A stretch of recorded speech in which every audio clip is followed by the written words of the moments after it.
Most people think when buying land in Texas is a set it and forget it investment. No tenants, no headaches, no problems, right? Just freedom, right?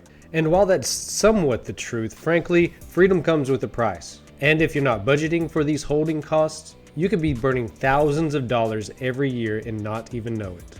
If you've been thinking about investing in land, this video is for you. In this video, I'm breaking down the top 3 most overlooked costs when buying land in Texas and how you can plan smarter than most investors. Now let's start with the big one, property taxes. Texas doesn't have a state property tax. Instead, counties, school districts, and local entities take a piece of the pie. And that's why Texas is ranked 6th in the US for property tax burdens. The statewide average effective rate for property taxes is between 1.8% and 2% nationwide. And in fast growing areas, I've seen it in Bell County be as much as 2.4% tax rate. So let's break that down. Say you own a $150,000 tract parcel of land. That's roughly $2,700 a year that you have to plan for. And here's the kicker. You don't get homestead exemptions on raw land. No buildings, no breaks. Unless your land qualifies for something like an ag exemption or a wildlife exemption, you're going to be paying full market value property taxes year over year.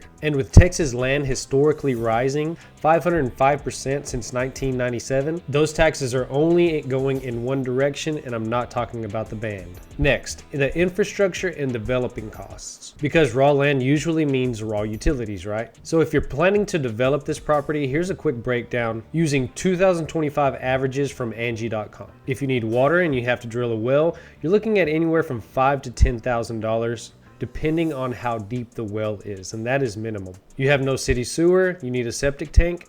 That's going to run you about $5,000 to $15,000 and probably closer to the $15,000 to $17,000 in this area of Bell County. Now, depending on the distance from already existing wire lines, the electrical hookup's going to cost you anywhere from $1,000 to $15,000 as well.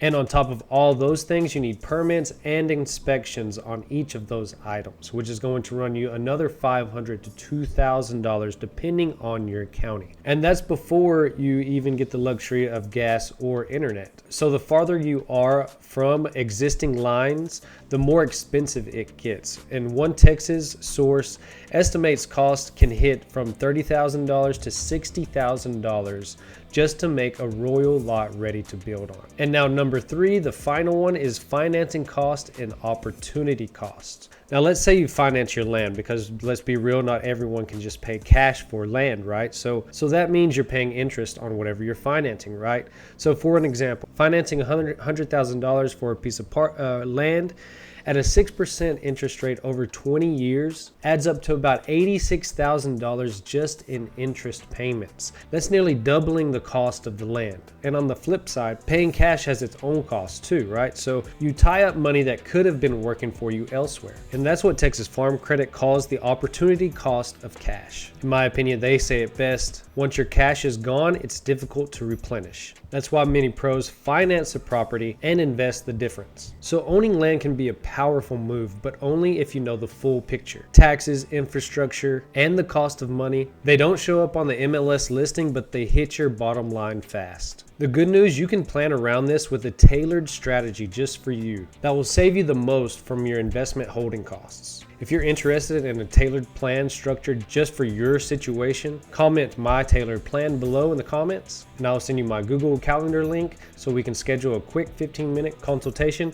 to set you up for the future. And remember, just because your land is vacant does not mean it's expense-free. So if you found this video helpful, like the video, subscribe for more land tips, and share it with someone who's thinking about buying land in Texas. On the next video, I'll discuss land investments versus cash flow investments and which one is best for your exact situation. But until then, I'm Trent Babb, your Central Texas real estate buzzard. Thanks for watching this video, and I'll see you on the next one.